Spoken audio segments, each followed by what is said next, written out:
All right, good evening, everyone. Welcome to Locked In Real Conversation, again, where beauty meets healing.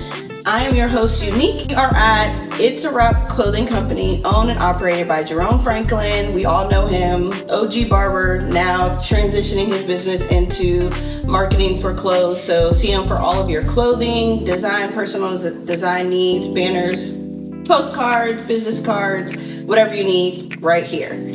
So today's episode is incredibly special because I'm sitting down with my little brother, my little big brother, where he's a talented artist first, a phenomenal basketball player, stand-up citizen in the city of Youngstown, and the most important, again, my brother. I'm going to only give you his business name one time, and the rest we will be calling him Nigel. So here is my brother, Philip Nigel Hudson. He is our native whose life has been shaped by passion, perseverance, personal growth, and loss. So I have the privilege of growing up along with him. Together we've experienced one of life's greatest heartbreaks, and that is the passing of our father. So we will be taking a deeper look on how grief has changed us into the adults that we are today, and then how music has become not only therapy, but now a good business career for my brother as well, and how we've grown from our teenage years into adulthood, and how purpose can still be found after our pain. So, Philip, Nigel, welcome to Locked In Real Conversations. I'll have you introduce yourself, and we'll get started. Thank you for having me and giving the world my whole government name. Thank you so much. Great to be here. Blessed to be here. Excited. Excited for you. This is a great venture for you and everything that, how life has, brought everything together. So this is exciting. This is exciting stuff. So let's just talk about how you got started. Now, we all know that you're one of Youngstown's greatest basketball players of all time. I say that, but I appreciate that. The city knows as well. So let's start, just growing up and how you found your passion for basketball, how your life transitioned into music, and where you're at today.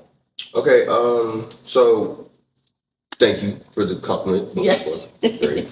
With basketball, it started with our dad. He showed me, I guess, the ropes before he passed. I guess that was one of his last wishes.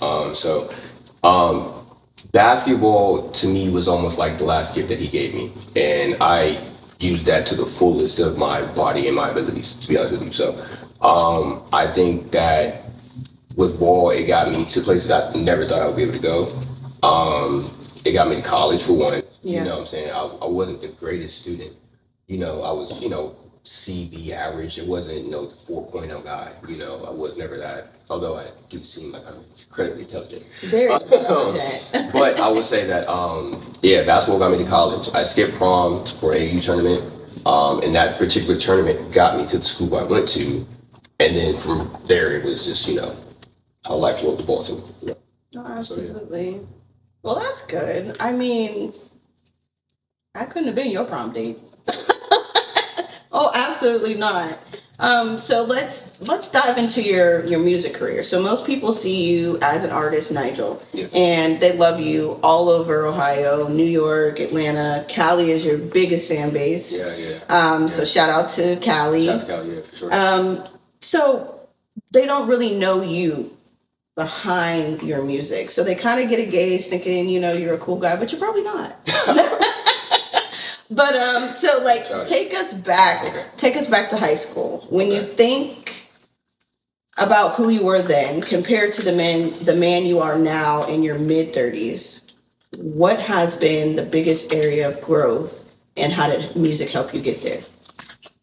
That's a good question. I think with high school and now, I think the biggest thing was obviously the transition of the craft, but what I got out of that was the work ethic.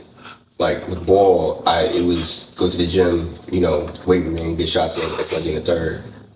Those things prepared me for the games, and those things got me to where people could say whatever they want to say about my game of basketball, right? Mm-hmm. With music, the same things transition. So writing, studio, sessions, getting up in the morning. Writing in the morning for me is the best, and that's how I wrote a lot of my songs. My songs that I really, really, really dove into and love. Those things I kind of just transitioned. So I think the growth, I don't know, it's like a sprout. Like it goes in so many different ways because like back then I wasn't that charismatic or I guess personal, like being open. It was just the craft. Like the craft would go home. I didn't party, didn't go out. Yeah. Just the craft, go home. Studies, craft, go home. With the transition in music, you have to network. So with networking, it's more so of the case of you having to speak to people, you having to greet people, you have to be presentable, you have to be likable. You know what I'm saying? And those things, you just gotta grow into. You know what I'm saying? So that's I think that's the growth of it for the music part, just that small aspect. Because I could go so much deeper as far as like the personalities. So like I'm a certain person, like I'm cool, like I can meet certain people. Certain people have different temperaments. They're ego driven. They're what's the word everybody loves? Narcissistic. Yeah. You know what I'm saying? So like, I have no idea. You run into people like you run into so many spirits and so many personalities in people that I don't think the younger me will be able to handle it how I can handle it and maneuver through.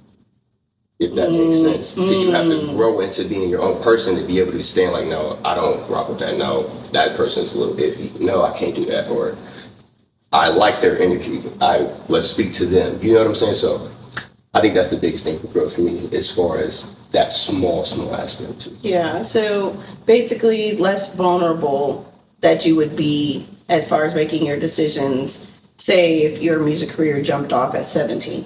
Versus right now. Yeah. You know what I mean? So you think that your discernment on who to navigate with, what seems like a good deal, which light you want to go under would be a lot better versus your 17-year-old self.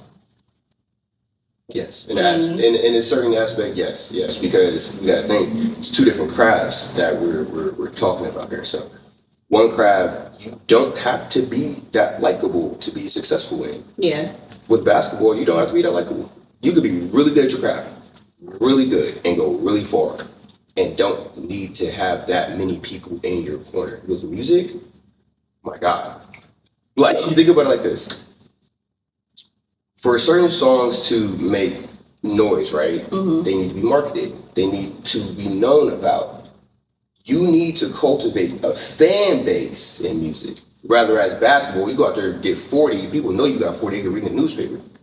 Music, like you gotta make noise, you gotta put money behind it. You gotta have an idea, you gotta have a story, you gotta have, well not gotta have, some people tip away a little bit, but it's more of a bigger type of thing. You need more people. In a sense, nobody makes it on their own. That's blew your mind. It's crazy. It's crazy. Did, because I was like, I had some questions like, well, what about Mr. West? What about Mr. West? You know what I mean? Because a lot of people do not like him, but his shows are sold out, up to the top. People are in their apartments listening on the outside of the stadium. Yes, Mr. West. You know what I mean? But he was likable, then he was a villain, and then he stayed on that platform of being a villain, not likable. Still got a story. So you don't need all three components. I'm just saying it adds to the artist. Think about it. It adds to the artist. We talking about Kanye now, 2026. Yeah. When he came out in what, 3? Yeah, that one's 2002. Yeah. You know what I'm saying? So, and his development from Jesus Walks to My Dark Twisted Fantasy to, his other albums after that, you know what I'm saying? Like, it's still a story. And that goes what I just said. So what's yours? It's still building. I'm still building my story. I feel like my first 5 years of me really doing music, that was just like the genesis. I feel like that was just the ground layer of what I can actually say and do, and where I can go, to be honest with you. So. Music often tells stories that words alone can't tell. So with that, as your music has a purpose, how has music shaped your identity, and in what ways has your purpose as an artist evolved over those 5 years? I would say that I took my time. I took my time. I started off realizing how big this could go.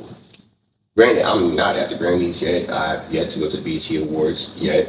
I've yet to do certain things.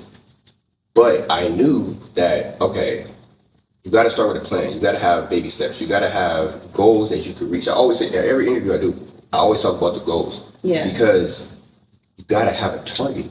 You got to have something you can see, like, I can do that. And then you go do that. And then you move on to the next. It's simple. It's kind of simple to, like, Nipsey's marathon as far as, like, yo, like, it's just you take a step after step, you build it, you build it, you build it. Like I said before, I think that was my genesis. I feel like I showed that I can make not only a certain type of music, I can make singles, I can make songs that could be on the radio, I can make love songs, I can make hip hop songs, I can make sub-genre trap songs with some people that I know. You know what I'm saying? Yeah. There's good artists like a Brazy Bray or a 100,000 Smile. You know what I'm saying? I can make records with a Paris Stefan, a Crypto Dot Devon, excuse me, he's gonna get me for that. You know what I'm saying? So it's things where it's a range, you know what I'm saying? But as an artist, you gotta take those steps and grow. You gotta, go for those goals. So as you've been navigating through life with your music and your career, you're a social worker, correct? Yeah. Yes. So having getting older and you have your targeted goals, has your definition of success changed, or is it still that one track of success? I think my view of success has changed based upon what I think success is now.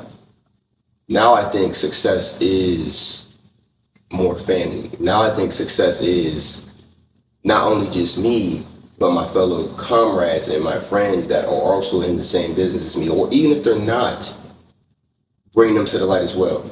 I got a guy, I can't tell you what he's working on, but it's something similar to a clothing line. Yeah. And when he's ready, I'm going to be performing in some of his apparel. I'm going to purchase it, of course. Nothing's for free. Yeah. You know what I'm saying? If it's his business, I'm going to purchase it as a business. But I'm going to be wearing his brand. So when people ask what they think is a Nike shirt, nah, it's such and such, and go at such and such and go buy that. You know what I'm saying? So that's more like, I think for me, success, I want more tours. I have my fun of doing my North tour. Funded by me. I had to make sure everybody knows funded by me. All those cities, all those shows, venues, everything funded by me. So I want to do more of that, but I want to do more with more artists. I would love to kind of just spread across the country some more. Like I feel as if this is my time. Yeah. It's a great time for people to chase their dreams. 2026 or whatever they feel like they want to do. It's the right time. Don't wait for it. So yeah, that's success to me. Just keep going and keep adding to the milestones, let's say. Build on that. So let me ask you this. So from Canadian Reserve. Yeah, that's crazy. To Not For Real. Right. Are you making music for a different reason today than when you first started? The reason's still the same. Okay. It's a passion. Like, I would say like you got an itch and you got to scratch it. It's like that. I have to scratch that itch. Until I no longer have the passion to make music, I'm gonna keep making music, and that's the beauty of the group, right? Yeah. Canadian Reserve to Not For Real. Like what? Like that's crazy to me. Like it is. Like that's really crazy. I remember when that record came out, and it was like early 2019. And what was it? 2019? Was it 2019 or was it 2020? 2020. I think it was 2020. Yeah. I think I wrote it in 2019 and then I dropped it in 2020. But I'll never forget, man. We just come back from Cali, and Child Dream, my producer, engineer, great artist too. Yeah, bro, this is slapping, bro. It's so smooth, so player, so this, so that. And I was like, yeah, I wasn't that confident yet until it started getting around a little bit, and then this is what I mean by networking. So I was still at Why I Shoot at the time. Shout out to Brandon Williams. He's at Loud 102.3. Heard the record. It's like, what is this, man? What? Oh, man, you know how he's so funny. So funny. You know, yo, man, it's that smooth Sunday drop players. Man, come on, man, need that. He was at Rookery Radio, whatever it's called at YSU, can't think of it right now. But he was at YSU and he was doing that. He was doing his thing back then. But yeah, Canadian Reserve. We forgot about How You Feel. I know. Like, I ain't gonna lie, that one was a record that I would say it was so fun for everybody. Yeah. It was so fun, bro. Family joint. It was so Family. fun, I think bro. you made it just for the Hudsons. I made it on accident. A lot of you know, I made it on accident. I'm like, we had a bunch of beats in the studio. Dream had a couple beats up. I didn't like the one he was doing. I think he ended up making a song of that one. I did How You Feel, and I want to say I went to like dinner. Like I went to dinner with like Outback with Daphne. Mm-hmm. And he called me like 4 times, bro. He called me like 4 times. I'm like, what the fuck is wrong with this nigga? Like, what's wrong? Like, what's going on? He's like, yo, that song you just did, bro. I'm about to mix it right now. I'm like, I don't even know which one. We did a couple. Like, nah, I'm about to mix it right now, bro. Came back to the studio, heard it, mixed, mastered. God, it was crazy. It was so crazy. I was so blessed because I knew right there, that's when I knew I could make a single. Yeah. Because it was so different from Canadian Reserve. Shout out to Westside Bowl, where I feel like my brother is the king of Westside Bowl. They love him so much, and he loves them. But shout out to Nate. I love how our vanilla counterparts love you. And they will follow you no matter where you're at. You could be in Youngstown, you could be in Warren. But I love that you have music that draws everyone from all types of cultures, and they can all vibe to that. And I think that's what artistry is about. Yeah, I feel like music unifies people, right? Yeah. So I feel like you kind of like segregate yourself if you strictly.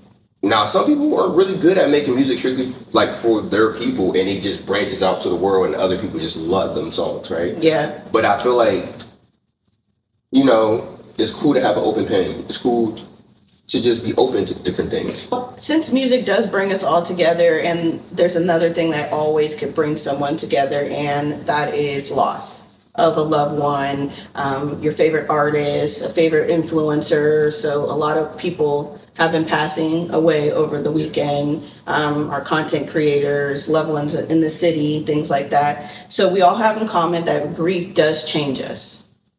So we share experience of losing our father, and I really want to just talk about you as a young age. You know, I was already 18. Yeah. Okay. So you at a young age, what, 12? 14. How has grief changed you being a young adolescent?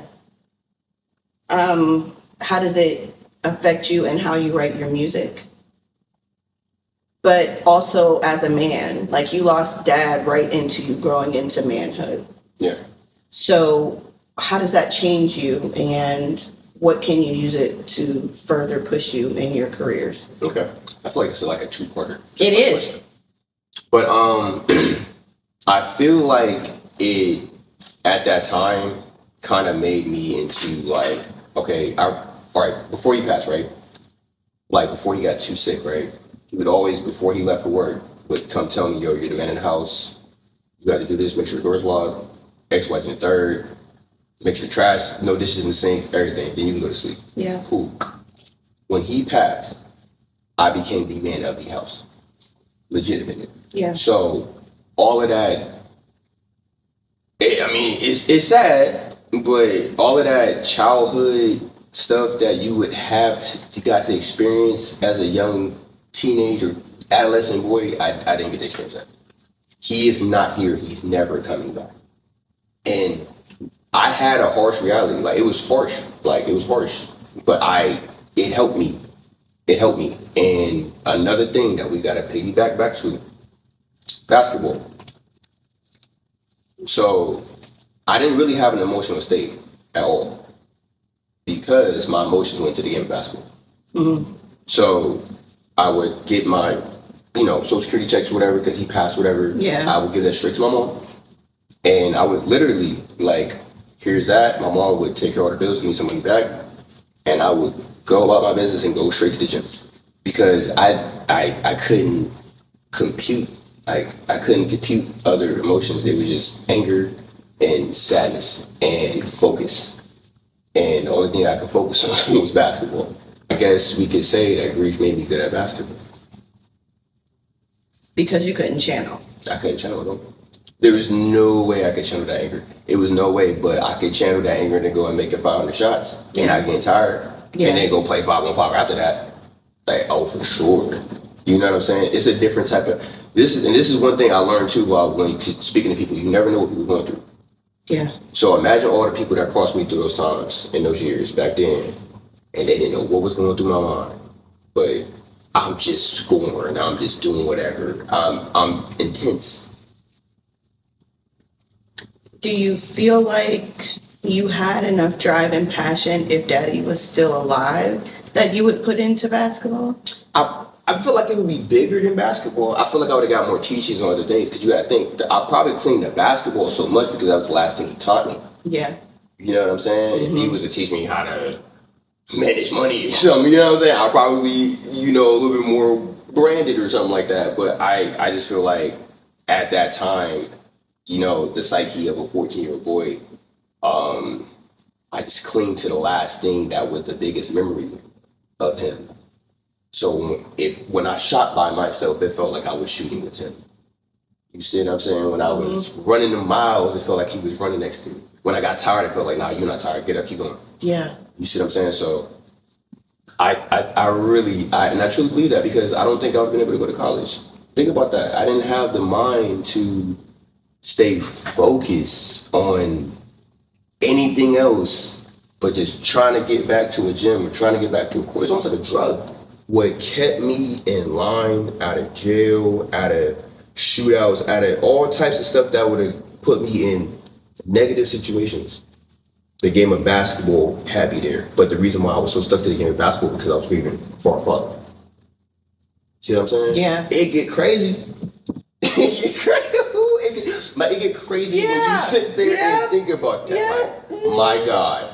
If he was alive right now, I'd probably be a Juanita Bynum or Juanita or the next Sarah Jakes Roberts. I need you to be up on your Christian people. Oh, TD Jake's daughter? The Christian people on TV? Yes. I'd probably be that. You would want to be... I don't want to be, but his last thing to me was he saw me in front of it in the pulpit preaching and prophesying. That was the last thing. And I think I've been running from that ever since. And it's so crazy how the last thing he taught you, you gravitated towards. And the last thing he taught me, I've been running ever since from it. Okay. I will say this though.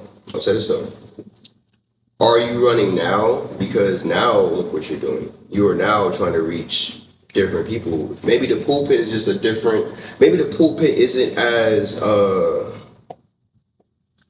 what you think it is. Maybe the pulpit is more different. Maybe it's just, this is the pulpit now. This is the pulpit. Because we're talking about grief. We're talking about things about healing. We're talking about all these different things that will be in the church. Yeah. So, I would just look at it a little bit different. That's one thing I did grow to do in my life. I looked at things a little bit different. I look at it as, we're looking at it at both sides. I used to look at it at one side, and that's my side, and nobody else's side, and I don't care. You feel me? That's me. Maybe this is your pulpit.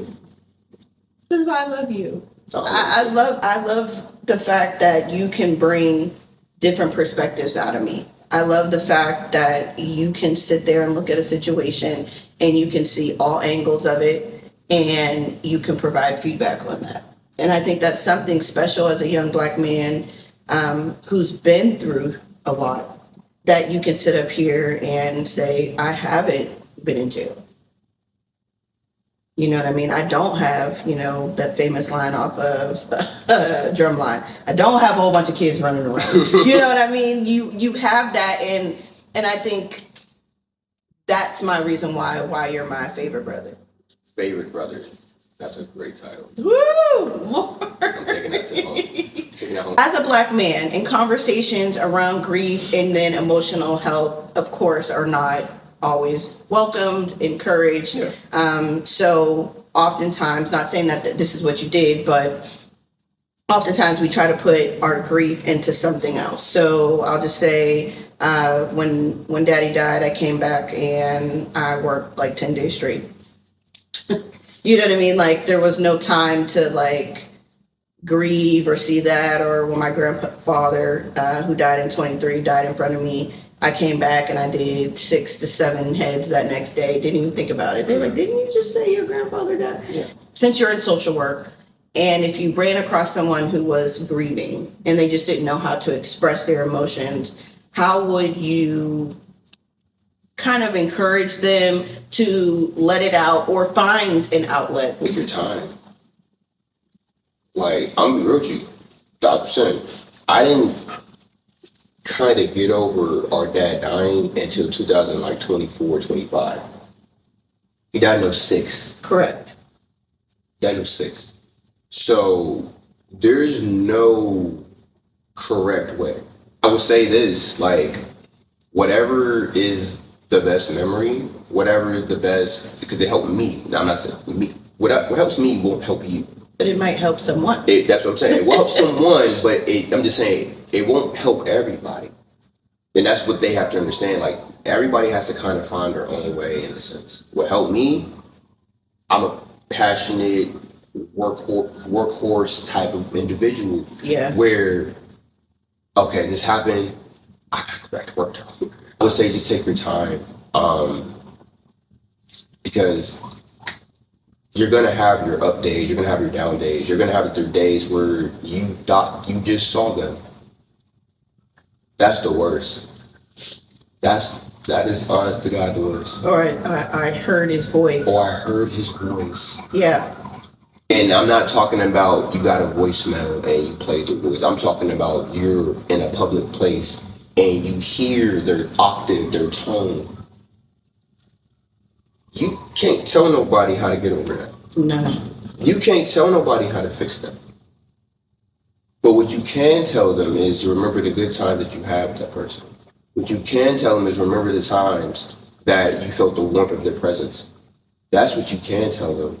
And you could tell them that it's going to be okay because you're present and you can still move on with your life. But you don't want to never try to tell somebody how to grieve. That's one thing I would say. You take your time.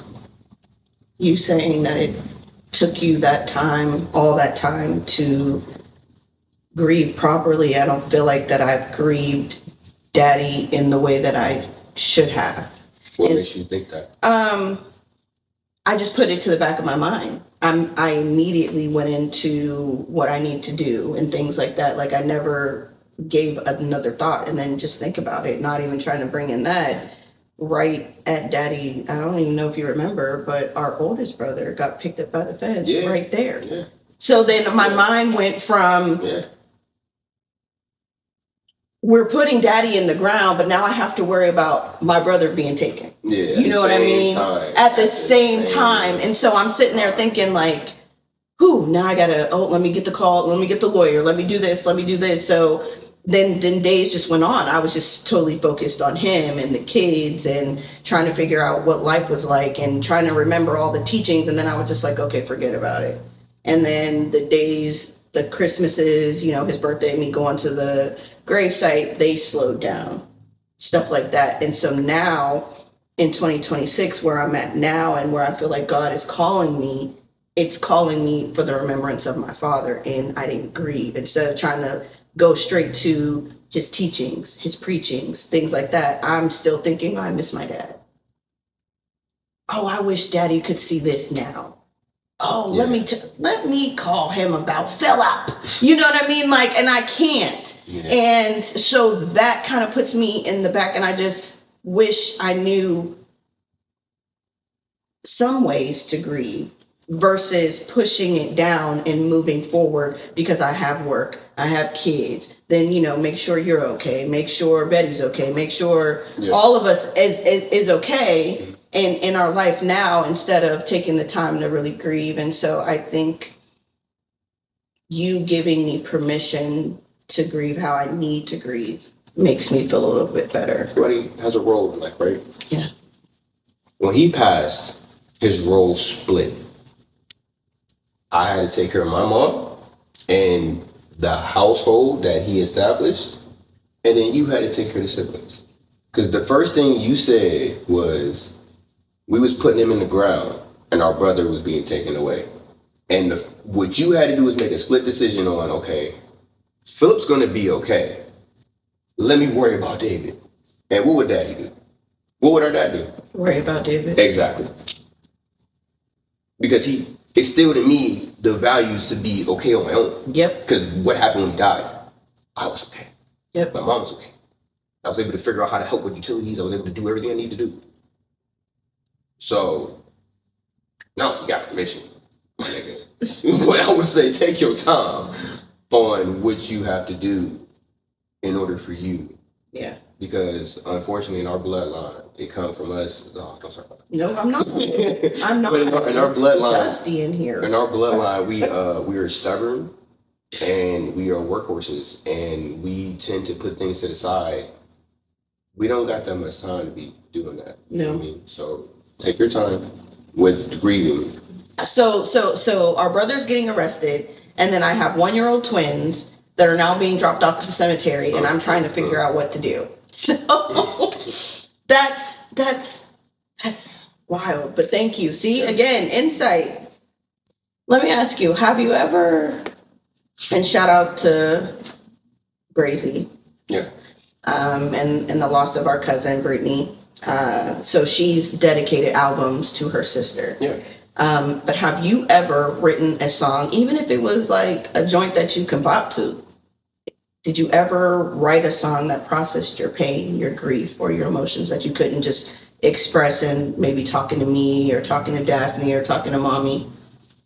I have a couple records like that, but it just never fit the aesthetics of the mixtapes. To do like almost like maybe like a small EP of like songs like that with just that family. How about this? We spoke about Kanye. Yeah. You know the song Kanye Family Business? Yes. Okay. I would want a whole EP of records like that. Okay. You see what I'm saying? That gives it more fulfillment, more enrichment, more story. And I feel like that is just something that I know for sure I'm gonna be doing in the future. For sure. But we all seen the significant change in Kanye and his music and his demeanor after the loss of his mother. Yeah, true. So you losing daddy early, do you feel like it changed the way you define what would it mean to be successful, a family, and the legacy that you want to leave behind for you, the Hudsons, family, things like that? Do you feel like, I would be here if daddy was still here? No. You feel like you would have traveled down the same path? I just feel like this was the only path. I feel like this is how it's supposed to go. Like, I just don't think I would be me. It's crazy to say this. I don't think I would be me today if he was alive. Like, we wouldn't be having this conversation if he was alive. No. It's all grief. Correct. Like, you know what I'm saying? Like, so, like, I think, like, for sure he had success. When he passed, yes, the thought of success and I guess how I view the world, it completely changed. Because once he died, it's like I was placed in the real world. I tell people all the time, like, when I talk about like my father and my life before, I don't remember anything before he passed away. And that's one thing I may need to see somebody about, because I don't really remember that too much. Like, I remember birthdays and certain things. I don't have a strong memory of everything before I went to the Cleveland Clinic on that day and he passed away at 5 p.m. I don't remember too much. I think like I had like a factory reset. I think like it was so traumatic that I was like in the real world and it was like, all right, do this, figure this out. It was just, I don't.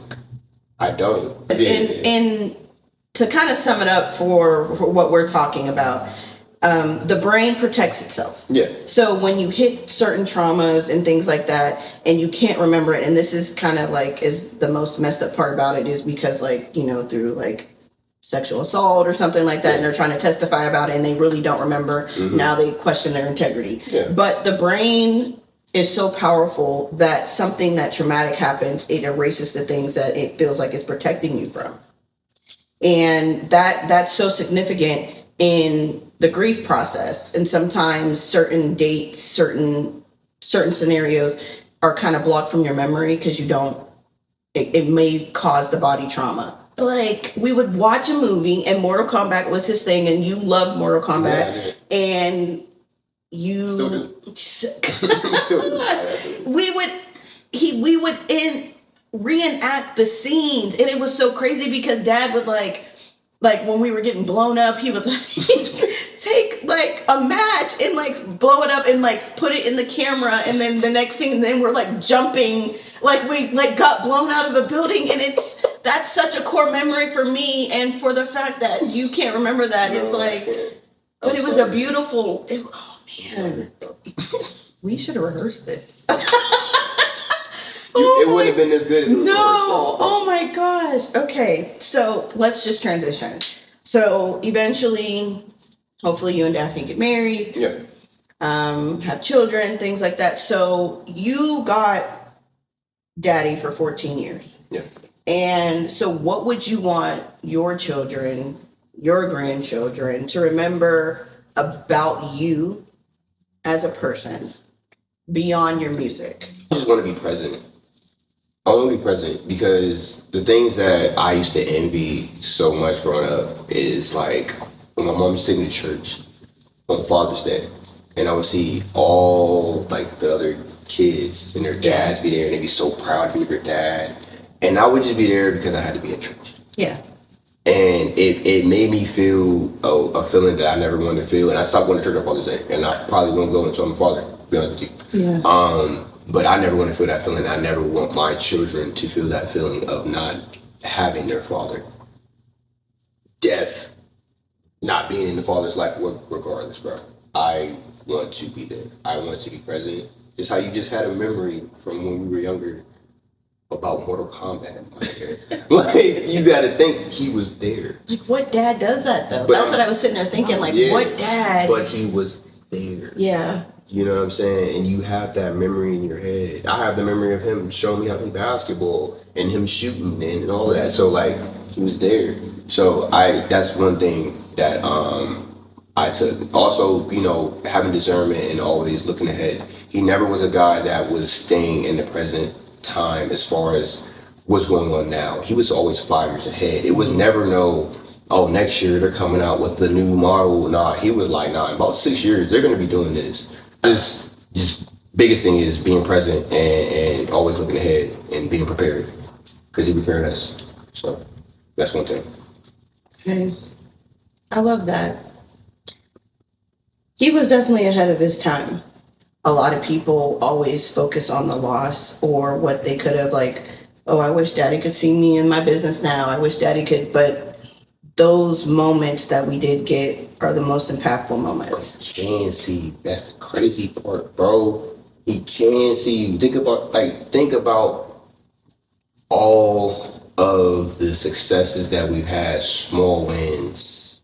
So now, I remember when you was at the one shop and you just got the one spot in the barber shop, bro. Yeah.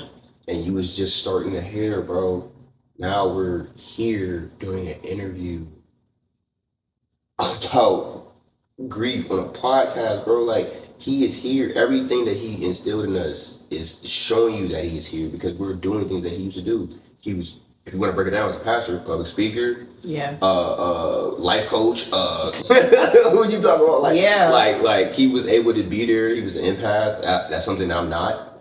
I can't take it. I don't understand how you're not. I don't know. I don't have that particular ability, but I have the ability to show when you need me. Yeah. That's one thing. Yep. That's one thing that he told me. That's one thing he taught me. You know, take care of his house. Till this day, I take care of my father's house. So, and till this day, you take care of yours. Yeah. You know what I'm saying? So, he is here.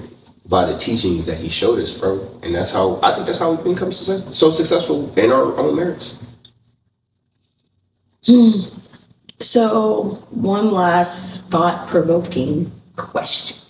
You could sit in a room and Daddy could hear the conversation that we're having today. What do you think would surprise him the most about the man you've become? Okay. I would say still being me. Nothing's ever going to change me. I'm still going to be, well, since you put my whole government, I'm still going to be Philip Nigel Hudson wherever I go. But when I'm in the music field, obviously I'm Nigel Hudson. I'm always going to be me. I'm never going to let anybody deter me of being me or me bringing my energy or my positivity or me just setting the tone for whatever is going on. I'm always going to be me, bro. And I think that's one thing he probably would have thought I would have faltered because he was a confident cat. He was confident, but I'm confident too. Yeah. So it was more so like I feel like he probably would have thought I would have faltered to a certain crowd or something like that, and I'm just too player, bro. Like I'm just too cool. Like I'm never gonna be off my swivel. Like I'm always gonna be straight. So I feel like if anything, he probably would see like my confidence and seeing that it probably mirrors his. I'm just as enthusiastic. Probably way more popular though. You know what I'm saying? Way more popular than him for sure. I sing better too. Yeah. So, yeah. So I love that. Yeah. So I don't know, man. He probably be hating on me for. He probably be hating on me because I can sing. And you still got the top of your head. I got hair for sure. You got hair. But he had hair too though. He had a slick back. He thought he was you know what I'm saying? He had that slick back. You know what I'm saying? But yeah, he was alright. But I think more so he probably would be proud that, because you know he pastor in spiritual world, carnal world, whatever. Mm-hmm. He probably would be proud that some of the music that I haven't deterred to a certain type of lane. You know what I mean? I think he would be at the shows. For sure. I think he would be at the shows. Yeah, sure. I think Betty being at the shows is better than like Kris Jenner. I feel like it's better than that. Oh, Kris Jenner money? Because here's the thing, like she supports everything and her daughter does. Her children does. Does that make sense? Like she supports everything, and there's like something that wasn't. And because you know Betty's a Southern Christian woman, I just never would have expected that she'd be like, you know, front row. And he'd be talking about Puma slides and nah nigga for real. Like for real. They chant, she over there, nah for real. Like that's I think no, you know what? That would be it. That would be it. Because he would be surprised how shocked and how involved Mom is. Yeah. What is one lesson that every young man in Youngstown learns before life teaches him the hard way? Every man, you think? I really feel, and it doesn't even have to stick with us, but you know, living here in Youngstown it's really a jungle here.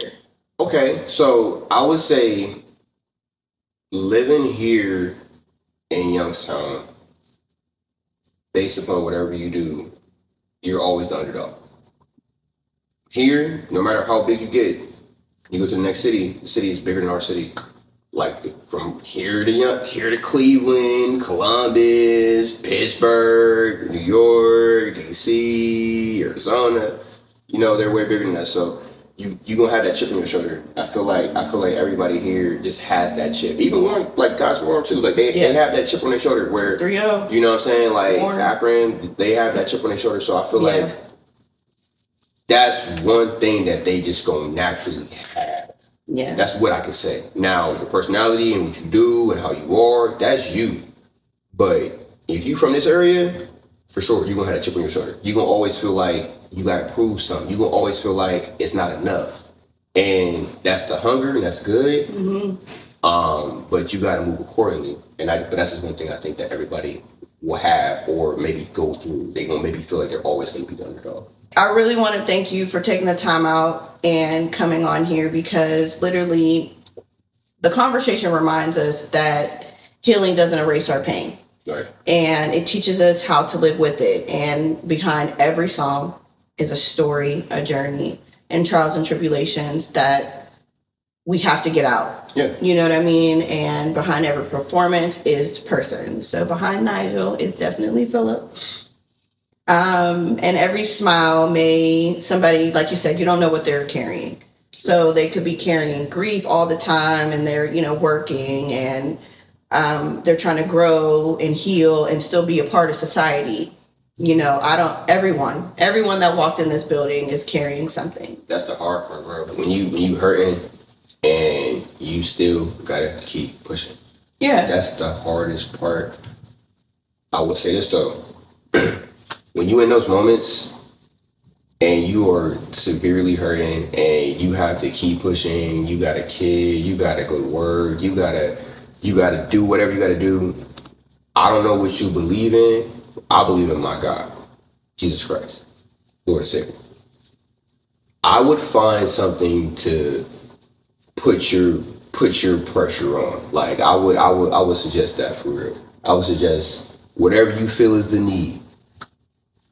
I will put that pressure on that for real. I would apply it that way, because you can't do it alone. You know what I'm saying? Whether you need to talk to somebody, whether you need to, call a hotline, call your church, call your sister, call your brother, call anybody. Like, I will find a way to try to alleviate yourself, because that is incredibly difficult, bro. Yeah. And I hate that. That's one of the things that I like I said before, like that is one thing I had to really like learn for real, because bro, it's been times I was really like questioning a lot of stuff, and I still had to go to the studio. I still had to go to work, bro. Like, you feel me? I still had to keep moving, and by the grace of God, I was able to stay focused and have strength to be here now to talk to you about what we're talking about. Absolutely. And I really just want people out there that when you are grieving, there are no right ways to grieve. Right. But we also want you to be safe, and to keep yourself safe, keep others around you to be safe, but also talk to someone. 211 for Ohio, you can call, and they can have resources out there for you to talk. Your local church, a friend, a confidant, a journaling app, the Bible. Even if you can't read it, the Bible app has where they will speak for you, and they'll read it out to you, just to do that, or your favorite song or something like that. But don't go through it alone, even if you feel alone. Right. So, Philip, Nigel, thank you for your honesty, your vulnerability, and reminding us that healing is not a journey and it's not a destination. It's just something that we go through, and then just find your outlets. So we have to end by taking a shot. Let's take a shot. Let's take a shot. Go ahead. And we're going to toast to healing, success. Okay. What's the third thing? Healing and success. That's two, but What's we'll the go third with thing? that. We'll go with that. Because you were supposed to fill something in, bro. I drew a blank. All right, there you go.